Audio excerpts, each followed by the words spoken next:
لا يدركه بعد الحمم ولا يناله غوص الفتن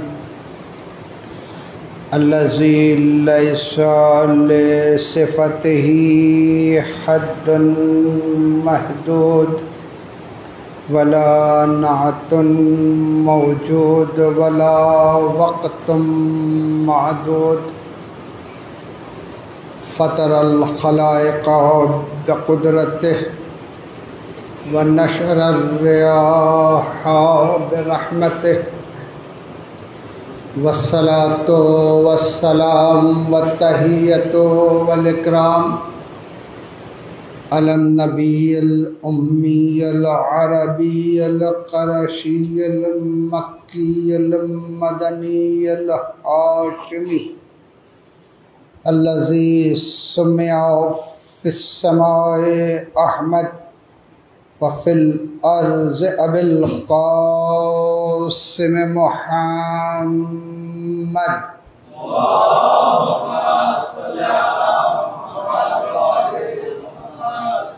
والصلاة والسلام والتحية والإكرام على أهل بيته الطيبين الطاهرين المعصومين المظلومين الذين أذهب الله عنهم الرجس ويطهرهم تطهيرا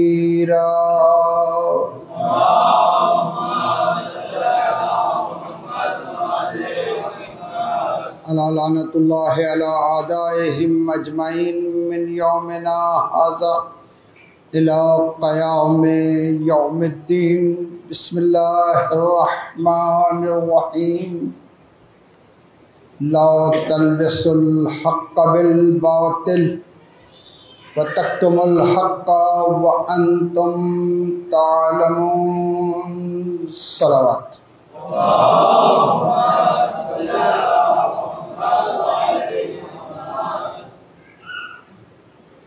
অবশ্যই আমাদের কোরআন ও হাদিসকে মূল্যায়ন করা এবং কোরআন ও হাদিস নির্দেশ অনুযায়ী চলা, এটি হচ্ছে আমাদের গুরুত্বপূর্ণ দায়িত্ব। এখানে আমাদের ব্যক্তিগত ইচ্ছা বা কোনো দলীয়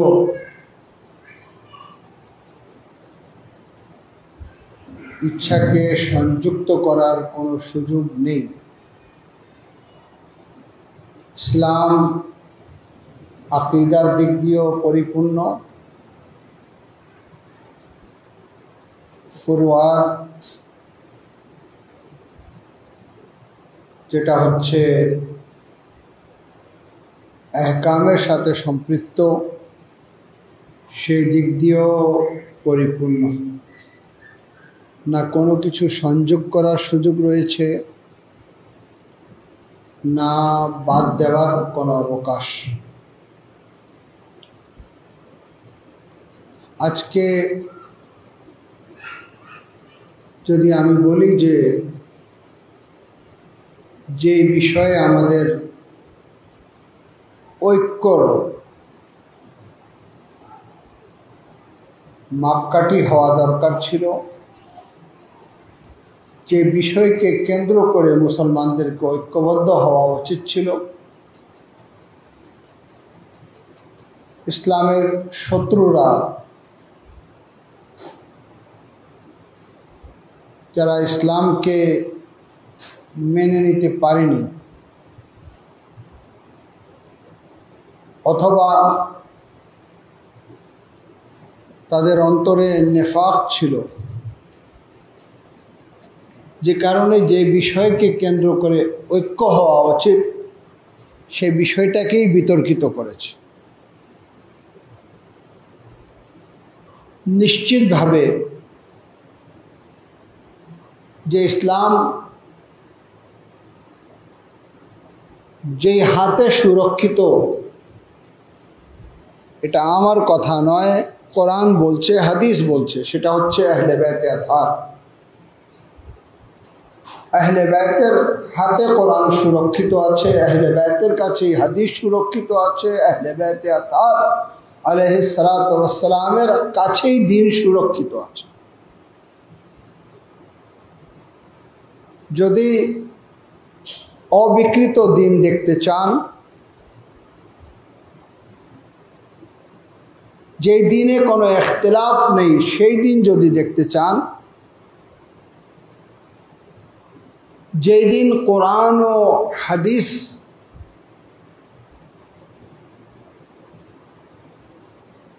এর মাধ্যমে সংগঠিত, ওই দিন যদি পেতে চান, আহলে বাইতে আতহার আলাইহিস সালাতু ওয়াস সালামের বিকল্প কোনো কিছু নেই।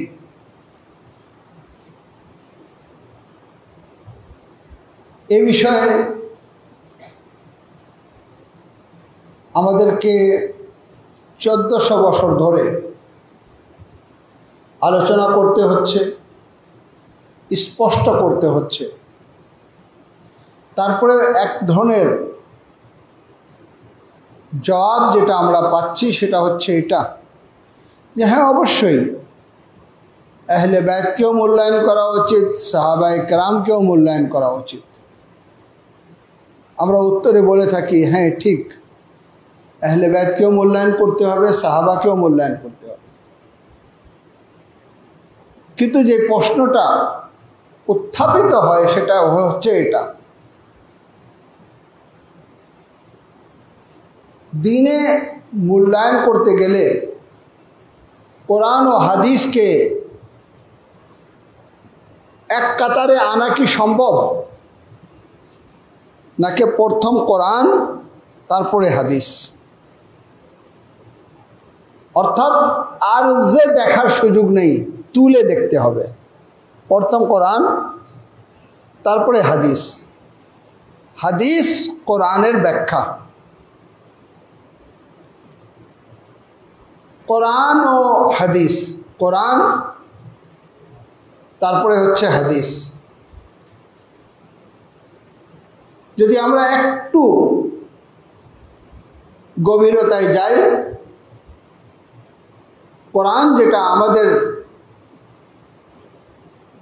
আহকাম যেখানে রয়েছে, বলতে গেলে পুরো পরিপূর্ণ রিসালাত যেখানে অন্তর্ভুক্ত রয়েছে, দেখা যাচ্ছে ওই কোরআনকেও কিন্তু আল্লাহ রাব্বুল আলামিন আমাদের কাছে এইভাবে তুলে ধরেছেন যে কুল লা আসআলুকুম আলাইহি আজরান ইল্লাল মুআদ্দাতা ফিল কুরবা।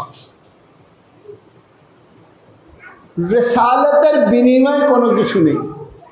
রিসালাত মানে শরিয়ত, রিসালাত অর্থাৎ কোরআন, রিসালাত অর্থাৎ আল্লাহর বিধান, রিসালাত অর্থাৎ যা কিছু আল্লাহ রাব্বুল আলামিন নির্দেশ দিয়েছেন তার প্যারা হাবিবকে, সব কিছুকে যদি একত্রিত করা হয় তাহলে এটা হচ্ছে রিসালাত।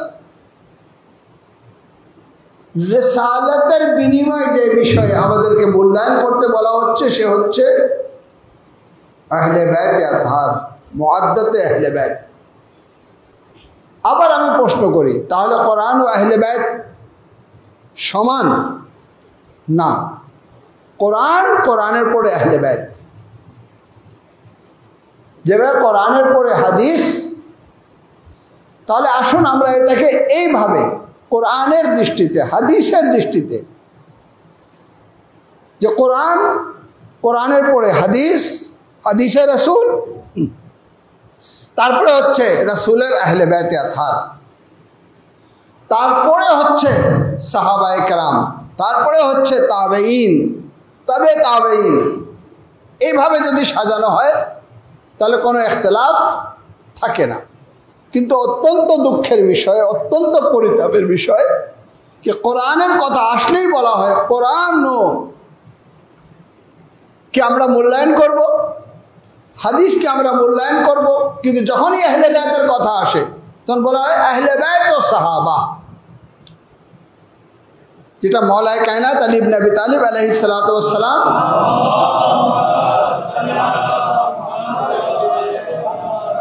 অনেক দুঃখ প্রকাশ করেছেন। কেননা মালিকে ইলমে লাদুন্নি ছিলেন, যার কাছে কোরআনের বাতিন ছিল, যিনি কোরআনের মুফাসসির ছিলেন, যার ছাত্র ইবনে আব্বাসকে আলেমে ইসলামে মুফাসসিরে ইসলাম হিসাবে গ্রহণ করা হয়েছে। কথা বলা হয় আলী ও সাহাবা। যদি এটি হতো তাহলে নামাজে মোহাম্মদ ও আলে মোহাম্মদের সাথে সাহাবায়ে কেরামের উপরেও দরুদ ও সালাম পড়ার নির্দেশ আসত। বোঝা যাচ্ছে যে শরীয়ত কোরআন, শরীয়ত হাদিস, শরীয়ত হচ্ছেন আহলে বাইত। সালাওয়াত পড়েন মোহাম্মদ ওয়া আলে মোহাম্মদ।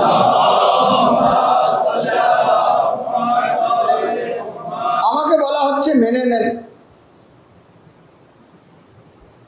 আমি আপনার অনুরোধ মানব নাকি কোরআনের নির্দেশ?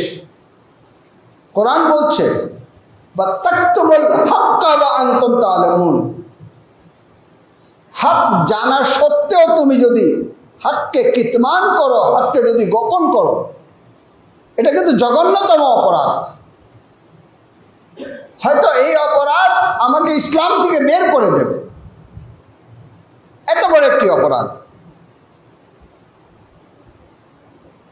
আহলে বাইতে আতহার, তারপরে হচ্ছে সাহাবায়ে কেরাম। আমার কথা না, তাফসীরে কাশফে রয়েছে, তাফসীরে কবীরে রয়েছে। এখন এই সব বিষয়গুলো আনা সম্ভব না। গুরুত্বপূর্ণ একটি বিষয় স্পষ্ট করতে যাচ্ছি। যখনই আহলে বাইতের কথা আসে তখনই প্রশ্ন জাগ্রত হয়, সাহাবা সম্পর্কে ধারণা কি? সাহাবা নিশ্চিতভাবে আহলে বাইতে আতহার আলাইহিস সালাতু ওয়াস সালামের পরে। কিন্তু আমি প্রশ্ন করতে চাই, শরীয়ত কি? শরীয়ত হচ্ছে কোরআন, শরীয়ত হচ্ছে সুন্নাত, শরীয়ত হচ্ছে আহলে বাইতে আতহার। কোরআন আহলে বাইতে আতহারের পবিত্রতা ঘোষণা করছে, কোরআন আহলে বাইতে আতহারকে নিয়ামত হিসাবে আখ্যায়িত করছে, কোরআন আহলে বাইতে আতহারকে ওয়ালিয়ে খোদা হিসাবে আখ্যায়িত করছে, কোরআন আহলে বাইতে আতহারকে যারা আল্লাহর কাছে নফস বিক্রি করে দিয়েছেন সেই হিসাবে আমাদের কাছে পরিচয় করে দিচ্ছে। কোরআন সবচেয়ে বড় নিয়ামত হিসাবে আহলে বাইতে আতহারকে আমাদের কাছে পরিচয় করে দিচ্ছে। কোরআন আজরে রিসালাত হিসাবে আহলে বাইতকে আমাদেরকে পরিচয় করে দিচ্ছে। তাহলে কোরআনের পরে আহলে বাইত, এটাকে যদি মেনে নেওয়া হতো তাহলে আজ মুসলিম উম্মার মধ্যে কোনো ইখতিলাফ থাকতো না।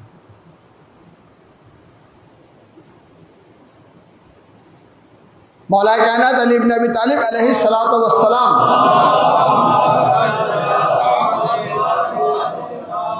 যতটা মেনে নিয়েছিলেন, যদি কেউ আমাদের আকীদা চেক করতে চায় আমরা বলবো যতটা আলী মেনে নিয়েছিলেন ততটা আমরা মানি।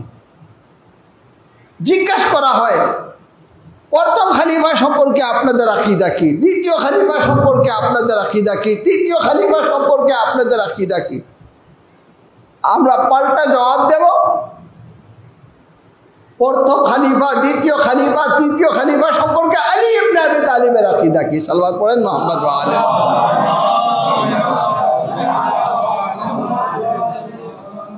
যা আলীর আকীদা রয়েছে সেটাই আমাদের আকীদা রয়েছে।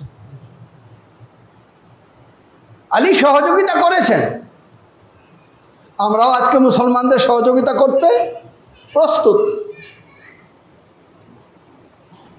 আলী ইসলামের উপরে বিপদ আসছে তাদের পাশে দাঁড়িয়ে বিপদ থেকে ইসলামকে মুক্ত করেছেন।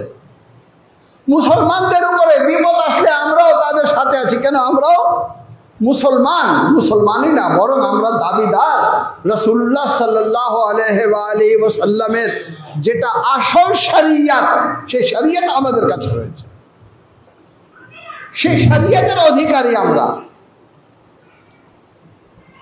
তো নিশ্চিতভাবে আলীর আকীদায় দেখি কি আলী সহযোগিতা করেছেন। এবার প্রশ্ন জাগ্রত হয় আলী বায়াত করেছিলেন কি করেননি। আমি বলবো আমরা এই অবস্থায় যেতে প্রস্তুত না। ইখতিলাফি বিষয়ে ইখতিলাফ সৃষ্টি হবে, কিন্তু এটা তো নিশ্চিত যে দ্বিতীয় খেলাফতের পর আলী ইবনে আবি তালিবকে বলা হলো আপনি কোরআনের উপরে আমল করবেন। আলী বললেন জি, অবশ্যই কোরআনের উপরে আমল করব। সুন্নতে রাসূলের উপরে আমল করবেন? আলী বললেন জি, সুন্নতে রাসূলের উপরে আমি আমল করব। তারপরে বলা হলো আপনি সিরাতুশ শেখাইনের উপরে আমল করবেন। আলী বললেন কোরআন নিশ্চিত, সুন্নাত নিশ্চিত, কিন্তু সিরাতে শেখাইনের উপরে আমি আমল করব না। তো আলী ইবনে আবি তালিবের আকীদা এটাই যে আমল করতে হবে কোরআন ও সুন্নাতের উপরে, সিরাতে শেখাইন কোনো সিরাত না ইসলামের মধ্যে। সালাওয়াত পড়েন মুহাম্মদ ওয়া আলে মুহাম্মদ।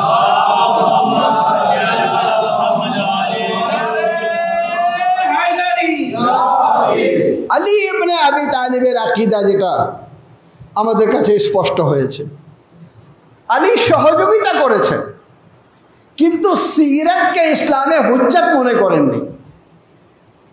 যদি প্রথম ও দ্বিতীয় খলিফার সিরাত যদি ওয়াজিব হয়ে থাকতো, হুজ্জত হয়ে থাকতো, এক সেকেন্ডের জন্য আলী ইবনে আবি তালিব অস্বীকার করতেন না। আলীর চেয়ে মতি, আলীর চেয়ে ফারুয়া বারদার কে ছিল? আলী ইবনে আবি তালিব প্রথমে বলতেন হ্যাঁ ঠিক আছে, সে দ্বিতীয় খলিফাতের পর খলিফা হয়ে যেতেন শুধু এই স্বীকৃতি দিয়ে যে হ্যাঁ আমি কোরআন ও সুন্নাত ও সিরাতুশ শেখাইনের উপরে আমল করব। এটা ছিল ইমামে হুসাইন আলাইহিস সালাতু ওয়াস সালামের, এটা হচ্ছে মাওলায়ে মুত্তাকিয়ান আলী ইবনে আবি তালিব আলাইহিস সালাতু ওয়াস সালামের আকীদা কোরআন ও সুন্নাত, কিন্তু সিরাতুশ শেখাইন ইসলামে কোনো সিরাত নেই। খেলাফতে আসছেন, খেলাফতে আসনে বসেছেন, সহযোগিতা করা দরকার, বিচার করা দরকার, সব ঠিক আছে নিজের জায়গায়। তো যেটা আলী ইবনে আবি তালিবের আকীদা সেটাই আমার আকীদা। ঠিক একই আকীদা মাওলায়ে মুত্তাকিয়ান আলী ইবনে আবি তালিব আলাইহিস সালাতু ওয়াস সালামের পাশাপাশি ইমামে হুসাইন আলাইহিস সালাতু ওয়াস সালাম স্পষ্ট করে দিচ্ছেন।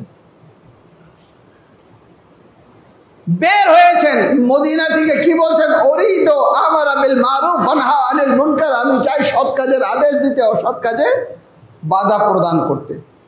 ওসিরো বিসিরাতে জাদ্দি ওয়া আবি, আমি চাই আমার নানার সিরাতের উপরে চলতে, আমি চাই আমার বাবার সিরাতের উপরে চলতে। আলীর সিরাতের পূর্বে তো কিছু সিরাত ছিল, ইমাম হুসাইন সেই সিরাতকে স্বীকৃতি দেননি। কোন সিরাতকে স্বীকৃতি দিয়েছেন? সিরাতে রাসূল, সিরাতে আলী ইবনে আবি তালিব। তাহলে আমাদের আকীদা কি হবে?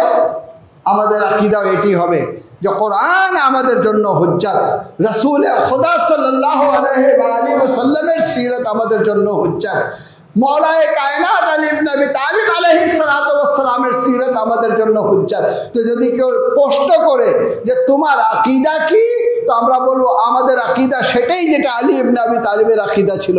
আলীর আকীদা ছিল কোরআন ও সুন্নাত। হুসাইনের আকীদায় আরো একটি ধাপ এগিয়ে ইমামে হুসাইন বলতে চাচ্ছেন যে সিরাত যেটা হুজ্জত ছিল কোরআনের পরে, সেটা ছিল আমার নানার সিরাত, আমার বাবার সিরাত।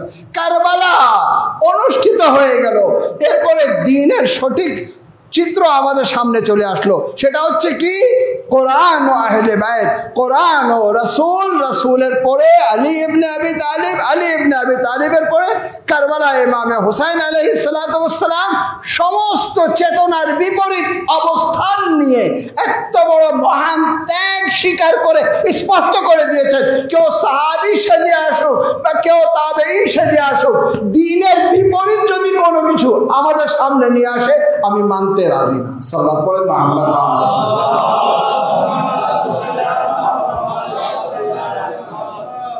অত্যন্ত গুরুত্বপূর্ণ আলোচনা আপনারা শুনছেন, কিন্তু ওইভাবে হয়তো দৃষ্টি দিতে পারছেন না যেভাবে দৃষ্টি দেওয়া উচিত। আকীদা কোরআনের পরে, যেটা কিতমান করা যাবে না, যেটা গোপন করা যাবে না। এটা কোন ধরনের আকীদা যে আলীর ব্যাপারে নীরব থাকো? জামাল হয়ে গেল, কিছু বলা যাবে না। সিফিন হয়ে গেল, কিছু বলা যাবে না। আপনার কথা শুনবো নাকি কোরআন যা বলছে তা মানবো?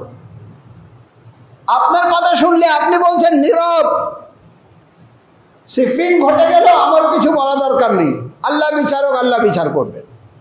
জামাল হয়ে গেল, আমরা নীরব, আমাদের কিছু বলা দরকার নেই, যা করবে আল্লাহ করবে। আল্লাহ বলছে তাকতুমুল হাক্কা ওয়া আনতুম তা'লামুন, হককে যদি তোমরা জানা সত্ত্বে স্পষ্ট না করো অপরাধী। তো আপনি যদি অপরাধীর খাতায় নাম লেখাতে চাইলে লেখাতে পারেন, আমি অপরাধী হতে পারি না। আমি স্পষ্ট বলবো হক ছিল আলীর সাথে, সিফিনে হক ছিল আলীর সাথে, জামালে হক ছিল আলীর সাথে। আলী হকের উপরে ছিলেন। এইবার আসুন, আপনারাও যদি এটা সাহসের সাথে স্বীকৃতি দিতে পারেন, তাহলে এই হাদিসগুলো আপনার সামনে চলে আসবে যে আলীউন মা'আল হক ওয়াল হক মা আলী, আলী হকের সাথে আছে, হক আলীর সাথে আছে। তো আপনারও উচিত আলীকে সাথে নেওয়া, কিন্তু আলীর সাথেই হক রয়েছে, নীরবতায় কোনো হক নেই। সাল্লাল্লাহু আলাইহি মুহাম্মদ ওয়া আলিহি ওয়া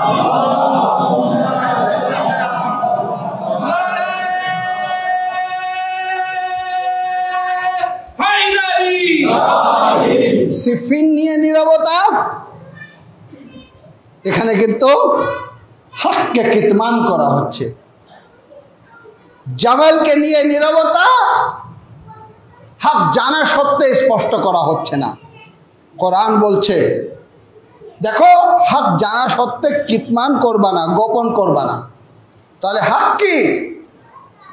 হক হচ্ছে আলীর সাথে, হক হচ্ছে আলীর সাথে। ইব্রাহিমের কথা না, কোন মোল্লা মৌলবীর কথা না, আলী বলছেন আলীউন মা'আল হক ওয়াল হক মা আলী।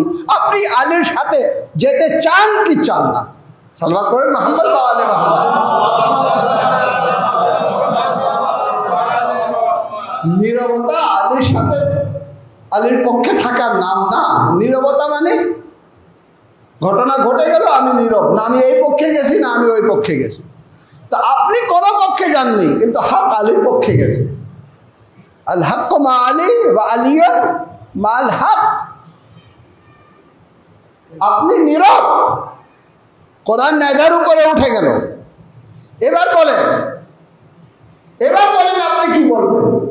এখানে রাসূল স্পষ্ট করে দিচ্ছেন कि যদি কোরআন নেজার উপরে দেখো, কারো হাতে দেখো, কেউ যদি কোরআন হাতে নিয়ে স্লোগান দিচ্ছে, সেই স্লোগান মাবিয়ার সৈন্যদের বা রাসূলের পরে স্লোগান দেওয়া হোক। যদি এই স্লোগান দেওয়া হচ্ছে কোরআন আমার সাথে, কোরআন আমার সাথে, কোরআন আমার পাশে, কোরআন আমার হাতে, কোরআন আমার নেজার উপরে, আল হুকমু লিল্লাহ, ঠিক আছে, আমরা কোরআনের সাথে। আশা রাসূল কি বলছে? আলীউন মা'আল কোরআন ওয়াল কোরআন মা আলী। আলী কোরআনের সাথে আছে, কোরআন আলীর সাথে আছে। কেউ দাবি করলে সেটা হবে না। কেউ হাতে কোরআন নিয়ে যদি বলে হাসবানা কিতাব আল্লাহ, আমার জন্য আল্লাহর কিতাব যথেষ্ট, রাসূল বলছেন এই কোরআন যে তুমি যথেষ্ট বলছো, এটা কিন্তু মুআল্লিম হচ্ছেন তার আলী, এর ওয়ারিস হচ্ছেন কিন্তু আলী। এ আলীর হাতে রয়েছে। আলী কোরআন থেকে আলাদা না, কোরআন আলী থেকে আলাদা না। তুমি কোরআন হাতে নিয়ে বলতে পারো কোরআন আমার, কিন্তু বাস্তবে জেনে নাও যদি আলীকে গ্রহণ না করো, কোরআন তোমার হয়নি। সাল্লাল্লাহু আলাইহি মুহাম্মদ ওয়া আলিহি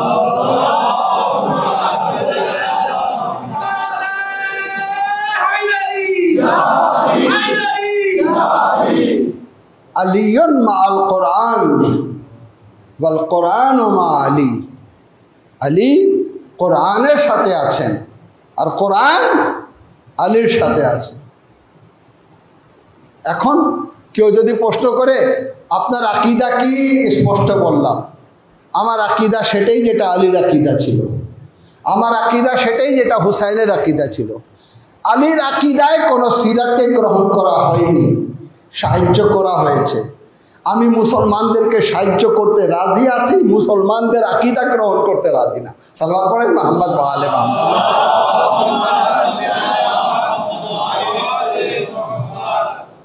আমরা মুসলমানদের সহযোগিতা করতে রাজি আছি, যারা নিজেকে মুসলমান বলেন।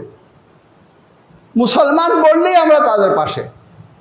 আমরা একটা মানুষ, সে মুসলমান না, তার পাশে আমরা আছি, আল্লাহর বান্দা হিসাবে তার পাশে আমরা আছি। কিন্তু যদি দ্বীনের প্রশ্ন আসে, তাহলে আমার আকীদা সেই আকীদা যেটা আলীর আকীদা ছিল। আলীর আকীদা ছিল কোরআন, আলীর আকীদা ছিল আহলে বাইত। আলী কি বললেন?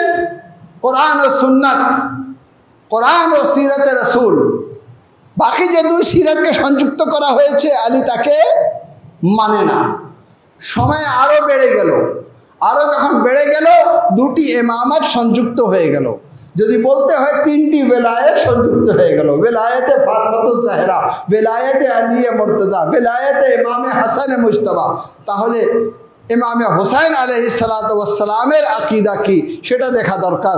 যেহেতু ওই পর্যন্ত আলী ছিলেন, আলীর আকীদা হচ্ছে এটা যে কোরআনের পরে রাসূলের হাদিস, রাসূলের পরে আলী ইবনে আবি তালিব আলাইহিস সালাতু ওয়াস সালামের সিরাত। কিন্তু ইমামে হুসাইন আলাইহিস সালাতু ওয়াস সালাম স্পষ্ট করছেন, কি বলছেন? ওসিরো বেসিরাতে জাদ্দি ওয়া আবি। কোরআনের পরে যে সিরাত আমাদের জন্য হুজ্জাত, আমার জন্য হুজ্জাত, সেটা হচ্ছে আলী ইবনে আবি তালিবের সিরাত। তাহলে আমাদেরকে বলতে দেন, তাহলে আমার আকীদা হচ্ছে ইমামে হুসাইনের আকীদা। যখন ইমামে হুসাইনের আকীদা বলছি, তাহলে আমাকে বলতে দেন যে আকীদা হচ্ছে কোরআনের পরে রাসূল, রাসূলের পরে আলী, আলীর পরে আইম্মে আতহার আলাইহিস সালাতু ওয়াস সালাম, অর্থাৎ ফাতেমাতুজ জাহরা সাল্লাল্লাহু আলাইহা থেকে নিয়ে ইমামে জামান আজ্জাল্লাহু তাআলা ফরজাহু শরীফ পর্যন্ত।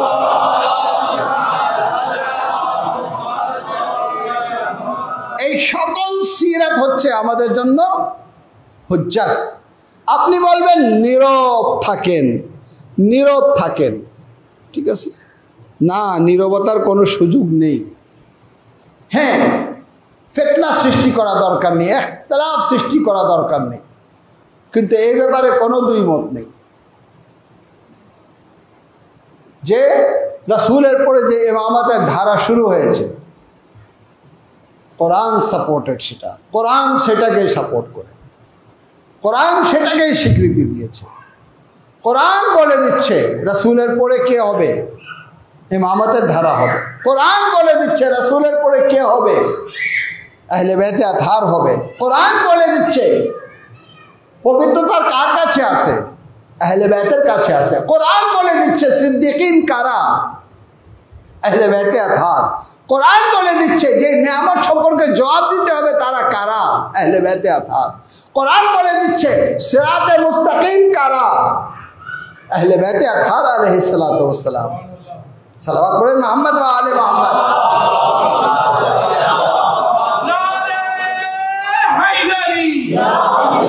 তাহলে বিষয়টা স্পষ্ট হয়ে গেল যে কোরআন আহলে বাইত। আপনি বলবেন আপনার কথা মেনে নেব না, আমার কথা মানা দরকার নেই। সহিহ মুসলিমে যে রেওয়ায়েত রয়েছে, রেওয়ায়েত মেনে নেন। সহিহ মুসলিমে রেওয়ায়েত রয়েছে, ইন্নী তারিকুম ফিকুমুস সাকালাইন। আমি দুটি জিনিস রেখে যাচ্ছি, কোরআন ও আহলে বাইত।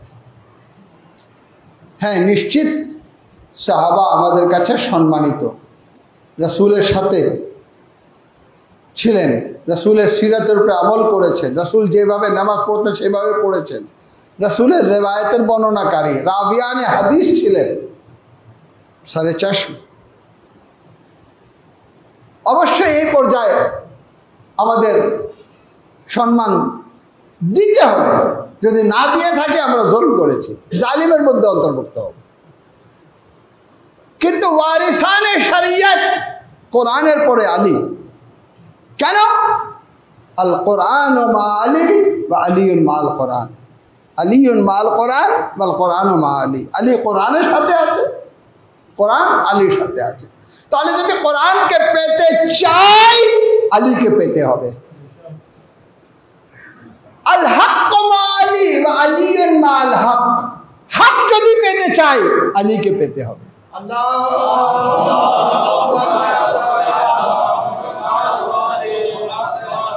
তাহলে এখন বলা যেতে পারে মুসলমানদের দাবির কারণে তিনটি ফেরকা আমরা বিভক্ত হয়ে গেলাম। এক, যারা কোরআন অনুযায়ী হাদিস অনুযায়ী কোরআনের পরে আহলে বাইতকে মূল্যায়ন করে। দ্বিতীয় ফেরকা, যেখানে যেখানে কোনো গোলমাল সৃষ্টি হচ্ছে ওখানে নীরবতা, না আমি হকের পক্ষে আছি না আমি বাতিলের পক্ষে আছি। আর তৃতীয় হচ্ছে নাসবিয়ত, যেখানে আহলে বাইতকে অস্বীকার করা হচ্ছে, আহলে বাইতকে গালমন্দ দেওয়া হচ্ছে, যে কাজটা বানি উমাইয়ারা মিম্বার থেকে করেছিল সব্য শতম। তো তিনটা দল আমাদের সামনে স্পষ্ট হচ্ছে। এক, খাওয়ারিজ, যারা আহলে বাইতকে গ্রহণ করেনি, যারা আহলে বাইতকে মেনে নিতে পারেননি, যারা দুরুদ ও সালাম পড়ে মুখ দিয়ে কিন্তু অন্তর থেকে আহলে বাইতের পক্ষে অবস্থান নেয় না। আর দ্বিতীয় গ্রুপ, যখনই যুদ্ধ হয়েছে, সিফিন হয়েছে নীরব, জামাল হয়েছে নীরব, কারবালা হয়েছে নীরব। আর তৃতীয় ফিরকা রয়েছে যেখানে কোনো নীরবতা নেই, তাদের স্পষ্ট আকীদা, আমার আকীদা সেটাই যেটা আলীর আকীদা ছিল, আমার আকীদা সেটাই যেটা হুসাইনের আকীদা ছিল। তোমার আকীদা কি ছিল? তোমার আকীদা কি রয়েছে? আমি বলবো আমার আকীদা এটাই রয়েছে, কোরআন ও আহলে বাইত। কোরআন আমাদের জন্য হুজ্জাত, কোরআনের মুফাসসিরিন আহলে বাইত আতহার আলাইহিস সালাতু ওয়াস সালাম আমাদের জন্য হুজ্জাত। সালাত পড়েন মুহাম্মদ ওয়া আলিহি।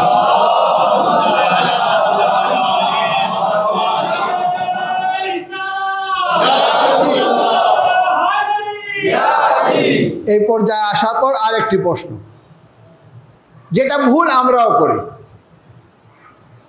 আমরা খুব জোর দিয়ে বলি, অন্যরা তো বলেন ফেকাগত ভাগ হচ্ছে চার। ফেকাগত মুসলমানরা চার ভাগে ভাগ। প্রথমে তো প্রশ্ন হচ্ছে যে শুধু চার কেন, পাঁচ নেই কেন, ছয় নেই কেন, সাত নেই কেন? একই প্রশ্ন আপনি করবেন আমাকে 12 জন কেন? তো হাদিস রয়েছে, একাধিক হাদিস রয়েছে যে আমার খলিফা 12 জন হবে। ইউনাবিল মুআদ্দাতে আছে, অন্য অন্য জায়গায় আছে। ইসনা আশারি 13 ইমামों के हो कायल लाहक वो गसब करते हैं गौसुल वरा का। भाई 13 নেই, আমরা মানব কিভাবে? 12 আছে বাস সালাম। কিন্তু 4-এর উপরে যে থেমে যেতে হবে, এটা দলিল কি? তাও রাসূলের অনেক পড়ে, না হয় হানাফি হতে হবে, না হয় শাফিঈ হতে হবে, না হয় মালিকি হতে হবে, না হয় হাম্বলি হতে হবে। আমরা কি করলাম? আমরা জোর করায় বললাম যে এই 4 জনের পাশাপাশি জাফরিও আছে। তাহলে বোঝা গেল 5 জন মুজতাহিদ, ইমাম জাফর সাদিক, ইমাম আবু হানিফা, ইমামে শাফিঈ, ইমামে মালিকি, ইমামে হাম্বলি। আমি বলবো না, খবরদার, সতর্ক। এই 4 জন ছিলেন মুজতাহিদ। ইমামে জাফর সাদিক ছিলেন ইমাম। সালাওয়াত করেন মুহাম্মদ ওয়া আলে মুহাম্মদ।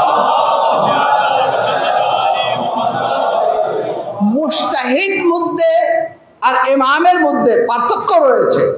মুজতাহিদ যার জ্ঞান হচ্ছে জান্নি 70%, 80%, আর ইমাম হচ্ছেন ইলম 100%, যেখানে কোনো সন্দেহের অবকাশ নেই। তাহলে জাফরি, হানাফি, শাফিঈ, মালিকি এক না, এক কাতারে আনবেন না। এই যে 4 জন, 2 জন বেলা ওয়াসিতা, 2 জন বিল ওয়াসিতা, 2 জন সরাসরি আর 2 জন ইনডাইরেক্ট। 4 জনই ছিলেন ইমামে জাফর সাদিক আলাইহিস সালাতু ওয়াস সালামের ছাত্র। আর ইমামে জাফর সাদিক আলাইহিস সালাতু ওয়াস সালামের ওস্তাদ কোনো মাদ্রাসায় জন্ম নেয়নি, কোনো শহরে জন্ম নেয়নি। ইমামের ওস্তাদ ইমাম ছিলেন, ইমামে মোহাম্মদ বাকার, ইমামে মোহাম্মদ বাকারের ওস্তাদ ছিলেন ইমামে জাইনুল আবদিন, ইমামে জাইনুল আবদিনের ওস্তাদ ছিলেন ইমামে হাসান ও ইমামে হুসাইন, ইমামে হাসান ও ইমামে হুসাইনের ওস্তাদ ছিলেন আলী ইবনে আবি তালিব, আলী ইবনে আবি তালিবের ওস্তাদ ছিলেন পয়গম্বর ইসলাম। সালাওয়াত পড়েন মোহাম্মদ।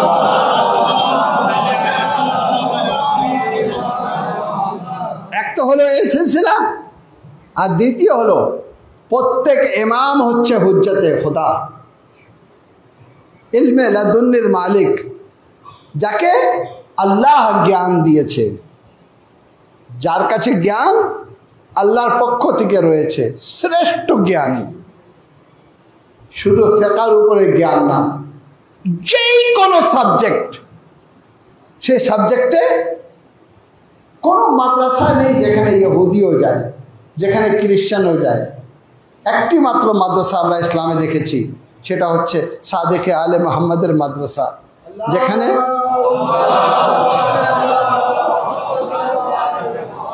ছাত্র হিসাবে ইহুদিও উপস্থিত, খ্রিস্টানও উপস্থিত, অন্য অন্য মাযহাবের লোকও উপস্থিত। 2-4 জন 10 জন না, 4000 পর্যন্ত ছাত্র সংখ্যা বলা হচ্ছে, যারা সাদেকে আলে মোহাম্মদ থেকে জ্ঞান নিয়েছেন।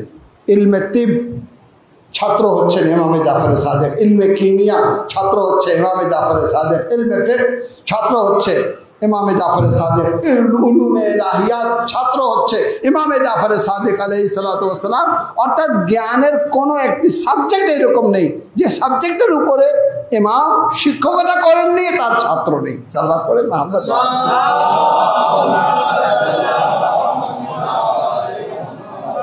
তাহলে এই 4 জন মুজতাহিদ, কিন্তু ইমাম মুজতাহিদ না। এই 4 জনের তাকলিদ করতে হবে যদি ওনারা বলেন, যে কোনো 4 জনে একজন, ইমামের তাকলিদ না, ইমামের বায়াত করতে হবে। সাল্লাল্লাহু আলাইহি মুহাম্মদ ওয়া আলে মুহাম্মদ। এনাদের মশলাগতভাবে অনুকরণ করতে হবে, মশলা মেনে নিতে হবে, কিন্তু ইমামের ক্ষেত্রে নিজের জানের মালিক মনে করতে হবে, নিজের মালের মালিক মনে করতে হবে, নিজের সম্পদের মালিক, নিজের সব কিছুর মালিক। কেন? তিনি ইমাম, ইমামে কায়নাত। তো ইমামে জাফরে সাদেক আলাইহিস সালাতু ওয়াস সালামকে এইভাবে আনা ঠিক হবে না যে ফিকহ হচ্ছে 5টি, হানাফি, শাফিঈ, মালিকি, হাম্বলি, হানাফি, না। বরং এইভাবে বলতে হবে কি, যদি বলতে হয় যে ইমামে জাফরে সাদেক আলাইহিস সালাতু ওয়াস সালাম যখন দেখলেন মাওলাকে সুযোগ দেওয়া হয়নি দ্বীনকে একত্রিত করে উপস্থাপন করার, ইমামে হাসানে মুজতবাকে সুযোগ দেওয়া হয়নি, ইমামে হুসাইনকে কারবালায় মর্মান্তিকভাবে শহীদ করা হলো, ইমামে জাইনুল আবদিন আলাইহিস সালাতু ওয়াস সালামের উপর নিষেধাজ্ঞা আরোপ করা হলো, ইমামে মোহাম্মদ বাকার আলাইহিস সালাতু ওয়াস সালামের পুরো জীবনটাকে কঠিন করে দেওয়া হলো। জীবনের শেষ মুহূর্তে বানি উমাইয়া ও বানি আব্বাসের মধ্যে যখন দ্বন্দ্ব শুরু হয়ে যায়, এখন তারা আর আহলে বাইতের দিকে দৃষ্টি দিতে পারছে না, আর ওইদিকে জুলম যে ছিল সেই জুলমের মাত্রা একটু কমে গেল।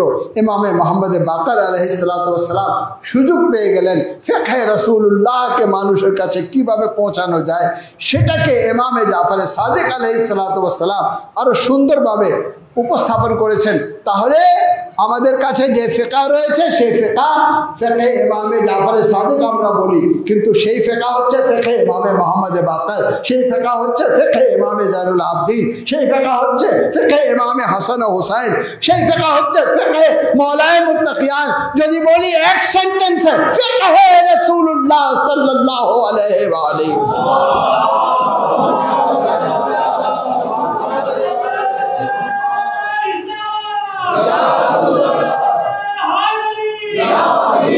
কেউ হাত বাঁধবে কার ফিকহে আসো, হানাফি ফিকহে। কেউ হাত খুলবে কার ফিকহে আসো, মালিকি ফিকহে। ঠিক আছে, আমাকে কেউ বলবে তুমি হাত খুলো কার ফিকহে আছে, নিশ্চিত বলেন রাসূলের ফিকহে। সাল্লাল্লাহু আলাইহি মুহাম্মদ ওয়া আলে মুহাম্মদ। কার ফিকহে? রাসূলের ফিকহে। কেন? রাসূলের পরে আলে রাসূল, সেই আলে রাসূলের ফিকহের উপরে আমরা আছি। সাদেকে আলে মোহাম্মদ যখন ব্যাপক আকারে কাজ করা শুরু করলেন, আজ যতটা রেবায়েত সিয়াসাত্তার মধ্যে রয়েছে তার 2 গুণ রেবায়েত ইমামে জাফরে সাদিক আলাইহিসসালামের রয়েছে। আমার কাছে সম্ভবত 16 খণ্ডতে শুধু ইমামে জাফরে সাদিক আলাইহিসসালামের আহাদিসগুলা রয়েছে।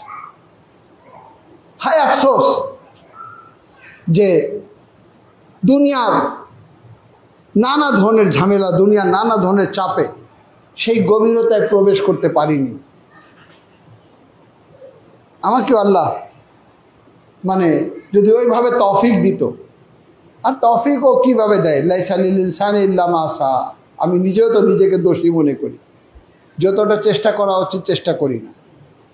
কোরআনের গভীরতাকে বোঝা দরকার, হাদিসের গভীরতাকে বোঝা দরকার। ইমামে জাফরে সাদিক আলাইহিসসালামের হাদিসগুলাকে অনুধাবন করা দরকার, যেখানে কিন্তু কোনো সন্দেহ নেই, যেখানে ইলম রয়েছে, যেখানে আসল জ্ঞান রয়েছে, যেখানে 100% রয়েছে। তাহলে আপনার আকীদা স্পষ্ট হয়ে গেল। কি রয়েছে আপনার আকীদা? সেটাই যেটা মাওলানা মুত্তাকিয়ান আলী ইবনে আবি তালিবের ছিল। আলীর আকীদা কি ছিল? কোরআন, হাদিস ওয়াসসালাম। তিনি আর কোনো সিরাতকে প্রবেশ করতে দেননি। হুসাইনের আকীদা কি ছিল? ওসিরো বিসিরাতে জাদ্দি বা আবি। কোরআন, রাসূলের সিরাত, আলীর সিরাত। আমাদের কাছে কি রয়েছে? আহলে বাইতে আতহার, অর্থাৎ ইমামে হুসাইনের পরে সমস্ত ইমাম। যদি 5 ফেকা বলা হয় আমরা স্পষ্ট বলবো 4 ফেকা হচ্ছে ইজতিহাদি ফেকা, কিন্তু 5ম ফেকা হচ্ছে রাসূলের ফেকা, যেটা রাসূলের ছিল। সাদিকে আলে মোহাম্মদ যা বলেছেন সেটা ইলম ছিল, সেটা ইজতিহাদ ছিল না। অন্য মুজতাহিদদের তাকলিদ করতে হবে, ইমামের বায়াত করতে হবে। এই জিনিসটা যখন বুঝতে পেরেছিল তখনই কিন্তু ইমামকে প্রত্যেক যুগে যখন বুঝতে পেরেছে যে এনাদের কাছে ইলমে ইলাহি রয়েছে, এনাদেরকে কোনো কিছু দিয়ে কাবু করা যাবে না, তখন তারা তাদের ক্ষমতাকে শক্তিশালী করতে মুহিব্বিনে আহলে বাইত যেন বৃদ্ধি না পান, এক ধরনের নিষেধাজ্ঞা আরোপ করা হলো। সেই নিষেধাজ্ঞার সাথে সাথে মিথ্যা প্রচার শুরু হলো। ওই মিথ্যা প্রচারের মধ্যে একটি প্রচার এটা যে কোরআন ও সাহাবা না, কোরআন ও সাহাবা না, কোরআন ও আহলে বাইত। এটা হচ্ছে শরিয়ত।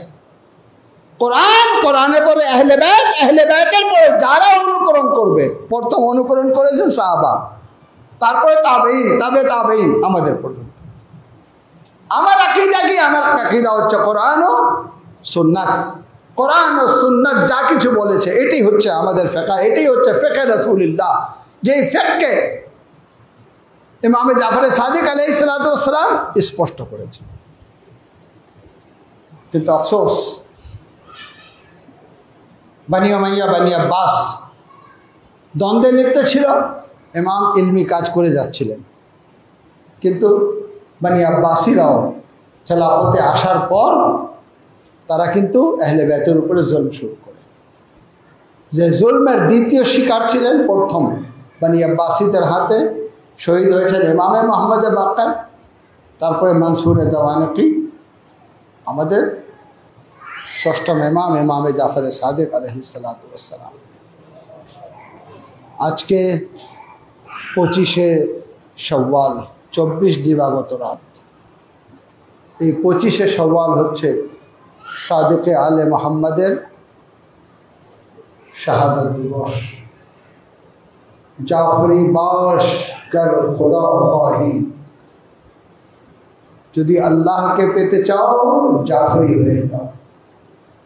সাদিকে আলে মোহাম্মদ রাসূলের ফিকহকে আমাদের সামনে স্পষ্ট করেছে, কিন্তু আল্লাহ ওনাকে বিষ প্রয়োগ করা হলো। ইমাম মুসিয়া কাজিম আলাইহিসসালাম যখন এসেছেন তখন সাদিকে আলে মোহাম্মদের পুরো চেহারার রং সবুজ হয়ে গিয়েছে। যখনই ইমাম মুসিয়া কাজিম আলাইহিসসালামকে ইমামতের দায়িত্ব অর্পণ করলেন, তারপরে বললেন, বাবা যেভাবে আপনি ওসিয়ত করছেন মনে হচ্ছে আর বেশি আমাদের মাঝে নেই। তো একবার ইমামে জাফর সাদিক আলাইহিসসালাতু ওয়াসসালাম বলেছিলেন, ইন্না লিল্লাহ ওয়া ইন্না ইলাইহি রাজিউন। হ্যাঁ মুসিয়ে কাসিম, আমি তোমাদের কাছ থেকে বিদায় নিচ্ছি, সামনে অনেক কঠিন দিন রয়েছে। আল্লাহু আকবার। প্রত্যেক ইমামই যাওয়ার সময় ওয়াসিয়ত করে যান। মওলায়ে মুত্তাকিয়ান যখন যাচ্ছিলেন তখন সকলের হাত ইমামে হাসানে মুজতবার হাতে তুলে দিয়েছিলেন। ঠিক এইভাবে যখন ইমামে জাফর সাদিক আলাইহিসসালাতু ওয়াসসালাম যাচ্ছেন, আহলে হারামের হাত ইমামে মুসিয়ে কাজিম আলাইহিসসালাতু ওয়াসসালামের হাতে তুলে দিলেন। কিন্তু ইমামে হুসাইন আলাইহিসসালাতু ওয়াসসালাম কীভাবে সকলের হাত ইমামে জাইনুল আবদিন আলাইহিসসালাতু ওয়াসসালামের হাতে তুলে দেবেন। শুধু এতটুকু রেওয়ায়েতে পাওয়া যায় যে দারে খায়মার উপরে এসে বলেছিলেন, ইয়া জাইনাব উম্মে কুলসুম আলাইকুন্না মিন্নি আসসালাম। হে জাইনাব উম্মে কুলসুম, হুসাইনের সালামে আখির কবুল করো। হযরত জাইনাব খায়মার দরজার উপরে এসে বললেন, ভাইয়া এভাবে বাহির থেকে সালাম করে বিদায় নেবা? ভিতরে প্রবেশ করো ভাইয়া, আমরা তোমাকে যেন সঠিকভাবে রক্ষত করি, যেভাবে রক্ষত করা উচিত। আজাদারো ইমামে হুসাইন যখন ভিতরে আসলেন, আল্লাহ আল্লাহ বিবিরা চিৎকার করে কাঁদলেন। ইমামে হুসাইন আলাইহিসসালাতু ওয়াসসালাম সবাইকে সান্ত্বনা দিলেন। সান্ত্বনা দেওয়ার পর একবার জাইনাবে কুবরা সালওয়াতুল্লাহ আলাইহাকে বললেন, আমি তো সৈয়দে সজ্জাদকে অনেক কিছু ওসিয়ত করতাম, কিন্তু সৈয়দে সজ্জাদ তো বেহোশ অবস্থায় রয়েছেন। জাইনাব আমি ওসিয়ত করে যাই, আমাকে তাহাজ্জুদের নামাজে পরামর্শ করবা না, ভুলে যাবা না। এ জাইনাব যখন মদিনায় যাবা আমার শিয়াদের সাথে যদি সাক্ষাৎ হয়, গরিব হুসাইনের সালাম পৌঁছিয়ে দেবা। আজাদারো হুসাইনের সালাম কবুল করো। হুসাইন তোমাকে আসরে আশুর স্মরণ করেছেন। তারপরে একবার বললেন, হে জাইনাব আরো একটি ওসিয়ত করতে চাই। আরে মদিনায় যাবা, আমাদের শিয়াদের সাথে সাক্ষাৎ হবে, আমাদের এই কালেমাতগুলি তার কাছে পৌঁছিয়ে দেবা। শিয়াতি মেহমান শরীর তুম মাযবিন ফাসকুরুনি আরে কাইফা তাসকিনা তিফলি। আল্লাহ আল্লাহ, এ আমার শিয়ারা পরিচ্ছন্ন পানি পান করবা, আমার তৃষ্ণার্ত অবস্থাকে স্মরণ করবা, আর এটা স্মরণ করবা আমি কিভাবে আলী আসগরের জন্য পানি চেয়েছিলাম।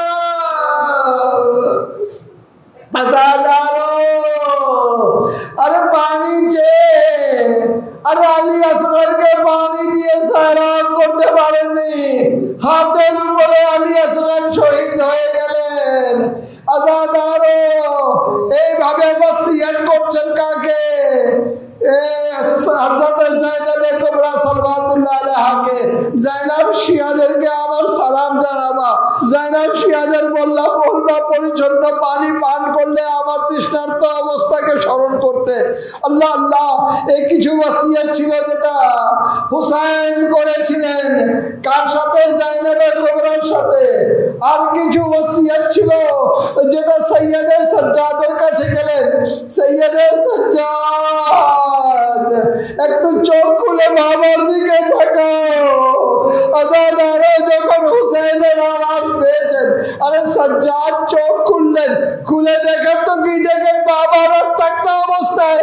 দেখবার অবস্থা দেখে বললেন, বাবা আপনার এই অবস্থা হয় না আলী আকবার। এ বাবা আমার ভাইয়া আলী আকবার কোথায়? আয়না আবু আব্বাস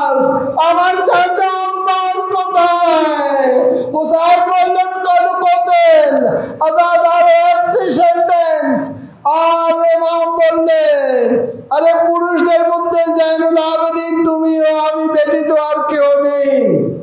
আজাদারও এই দুটি ওসিয়ত আপনারা শুনেছেন, কিন্তু আজাদারও যখন ইমামে জাইনুল আবেদিন আলাইহিস সালাতু ওয়াস সালাম কাফেলা নিয়ে কারবালা এসেছেন, তখন আরো একটি ওসিয়ত স্পষ্ট হয়ে গেল।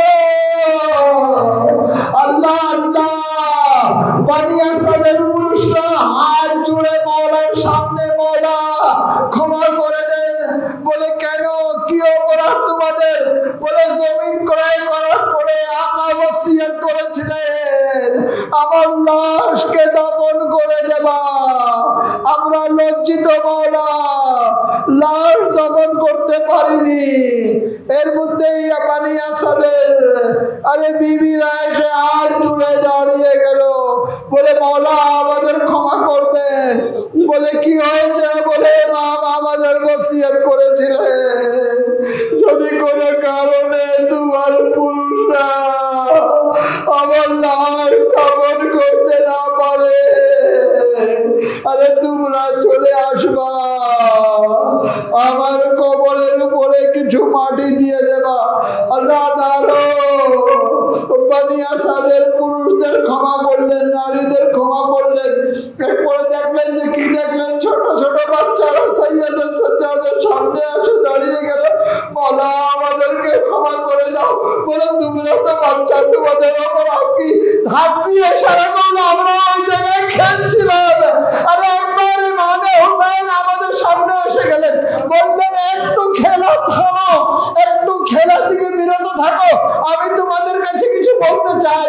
আমরা দাঁড়িয়ে গেলাম, বললেন দেখো কোন কারণে তোমার আরে বাবা মায়েরা আমার লাশ দাফন করতে না পারে, আরে তোমরা ছোট ছোট বাচ্চা এক মুঠ করে মাটি এনে আমার লাশের উপরে দিয়ে দেবা। এভাবে জাইনুল আবেদিন জমিনে কারবালায় বসে গেলেন এবং বললেন লা ইয়াউমুন কাইয়াউমিকা ইয়া আবাদিল্লাহ। এ বাবা, আপনার মতন কেউ মাজলুম হবে না, আপনার মতন কেউ এইভাবে নির্যাতনের শিকার হবে না। আরে যাকে লাশ, যার লাশ পামালে সুমে আসপা, তারপরে দাফনেরও কোনো ব্যবস্থা নেই। সায়ালামুল্লাযীনা যালামু আইয়া মুনকালিবিন ইয়ানকালিবুন। রব্বুল আলামিন বাহকে মুহাম্মদ ওয়া আলে মুহাম্মদ আমাদের কলিল আমালকে কবুল করে নাও, আমাদের আজকে এই মজলিসকে কবুল করে নাও। আমাদের ফুলতলা একজন মুমিন ইন্তেকাল করেছিলেন, তার 40 এখনো করা সম্ভব হয়নি।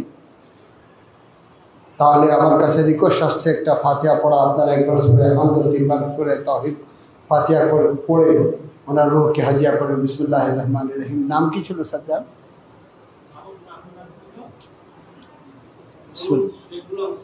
হ্যাঁ, শেখ গোলাম মুস্তাফা। একবার সূরা হামদ 3 বার সূরা তাওহীদ তিলাওয়াত করে শেখ গোলাম মুস্তাফা রূহকে হাজিয়া করেন। বিসমিল্লাহির রহমানির রহিম। আলহামদুলিল্লাহি রাব্বিল আলামিন আর রহমানির রহিম মালিকি ইয়াউমিদ্দিন ইয়্যাকা না'বুদু ওয়া ইয়্যাকা নাস্তাঈন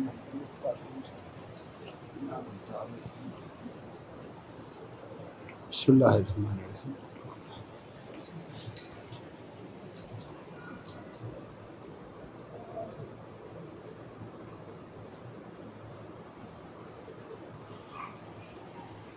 মাতাবে হুসাইন।